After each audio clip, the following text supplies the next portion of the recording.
लो, भाग गई सारी कुदृष्टियां।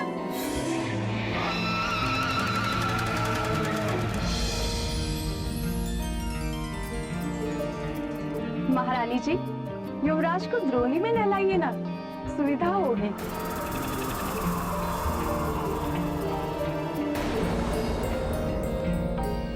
प्रातः काल से आंजने मुझे कुछ भारी लगा।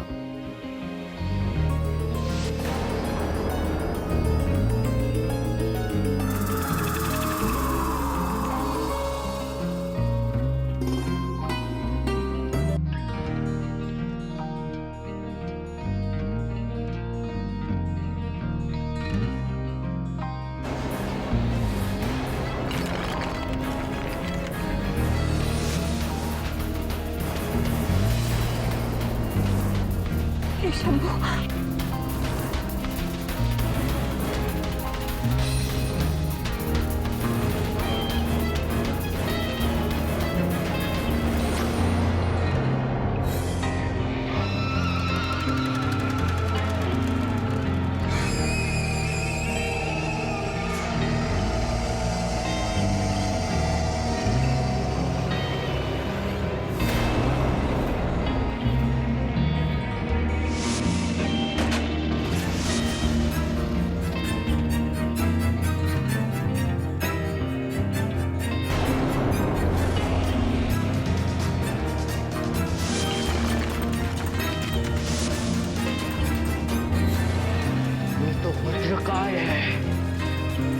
वाली हनुमान लला के प्राण लेने के विचार से आया था।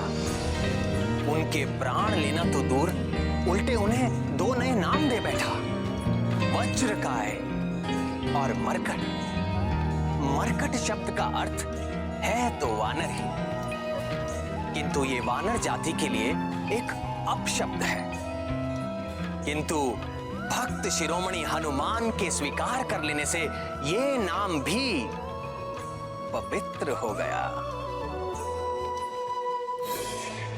किष्किंधा का युवराज वाली वास्तव में महाबली था, किंतु नन्हे हनुमान लला के नन्हे हाथों का बल देखकर उसका अपना आत्मविश्वास हिल गया।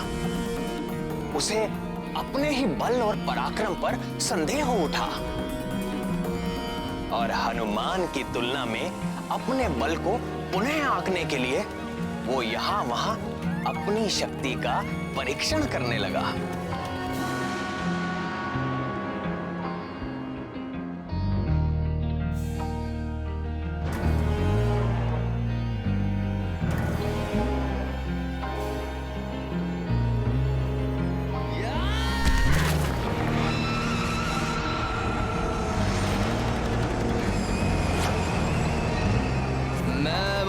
हूं तो मुझ महानतम को अपने बल पर संदेह क्यों हो रहा है?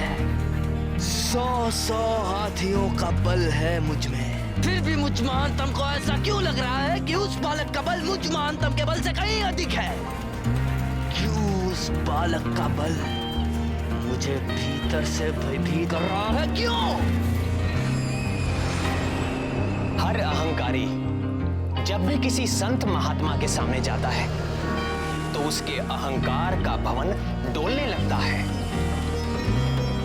वाली को भी हनुमान लला के आगे इसी संकट का सामना करना पड़ रहा था। बजरंगबली जैसे संतों में अहंकार नहीं होता ऐसा नहीं है, उनके भीतर मेरा ईश्वरीय अहंकार होता है, अर्थात अपने अहंकार से मुक्त होकर वो मेरे असीम ज्ञान, असीम ऐश्वर्य और असीम शक्ति के अधिकारी हो जाते हैं। जिसकी कोई सीमा ही ना हो उसकी कहां टक्कर होगी और कहां चोट लगेगी। इसी कारण हमारे हनुमान लला को चोट नहीं लगती। किंतु प्राणवल्लभ, हनुमान लला की ऐसी अद्भुत शक्ति देख अंजना और केसरी की क्या दशा हुई? चिंतित हुए, भयभीत हुए, सन्न हो गए। फिर स्मरण आया उनका पुत्र कोई साधारण वानर पुत्र नहीं है। वो तो स्वयं ब्रह्मांड नायक भगवान भोलेनाथ का अंश है। ये स्मृति आते ही ऐसा महान शक्तिशाली पुत्र पाकर वो बार बार अपने को धन्य मानकर सुखी होने लगे। फिर भी माँ तो माँ ही होती है, अपने पुत्र की रक्षा करने के लिए सदैव आतुर। इसीलिए अंजना ने हनुमान लला के बल की किसी से चर्चा नहीं की, पर सूर्य का तेज भी किसी के छिपाए छिपता है।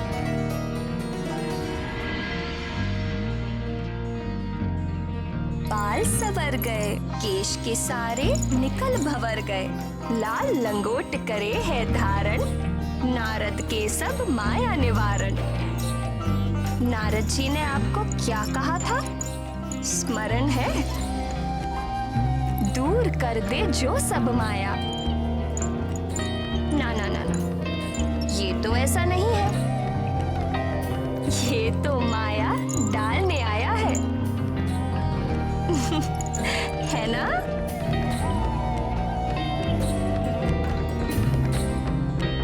देखो प्राण प्रिय, मैं क्या लाया हूं अंजने के लिए।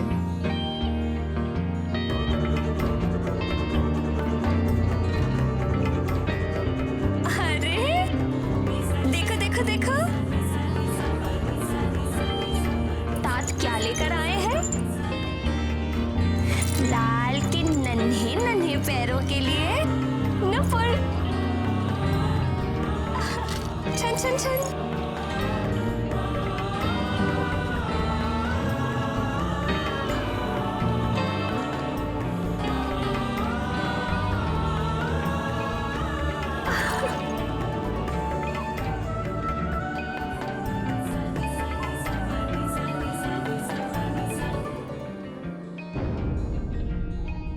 क्या कर रही हो प्रिय? देखिए ना, ये कंठहार खुल ही नहीं रहा और ये कुंडल भी।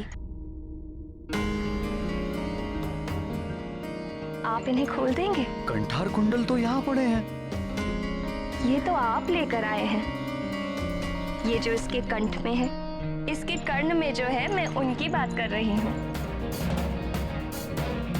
ये कैसा परिहास कर रही हो? आंजनेय के कर्ण में कोई आभूषण नहीं। देखो कंठ भी रिक्त है।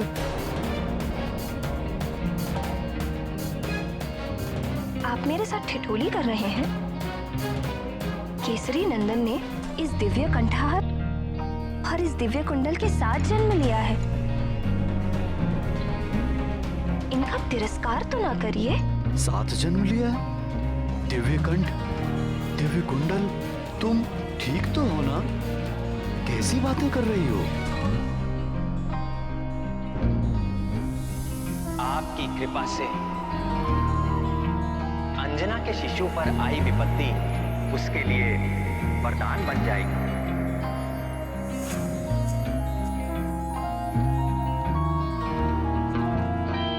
अगर ये वास्तविक है तो मुझे क्यों नहीं दिखाई दे रहा? ये दिव्य कर्ण और दो कुंडल न कभी दिखाई दिए थे, न दिखाई दे रहे। महादेव जाने आपको क्यों नहीं दिख रहे।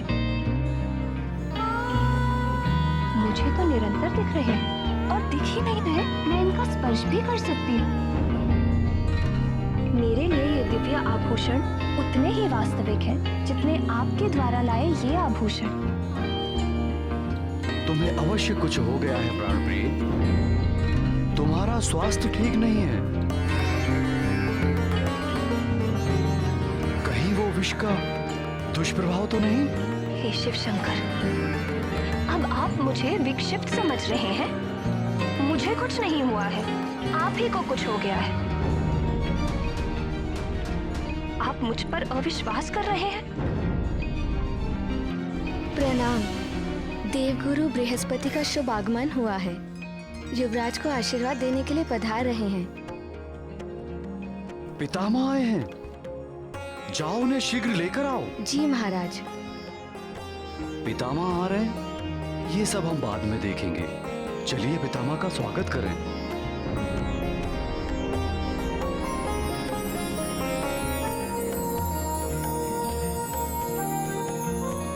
कल्याण हो वत्स।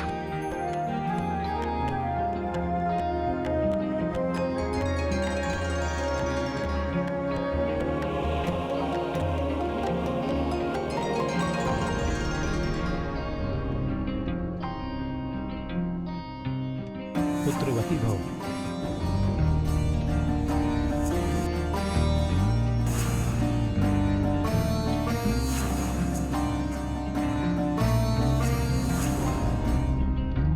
देवगुरु बृहस्पति को देखते ही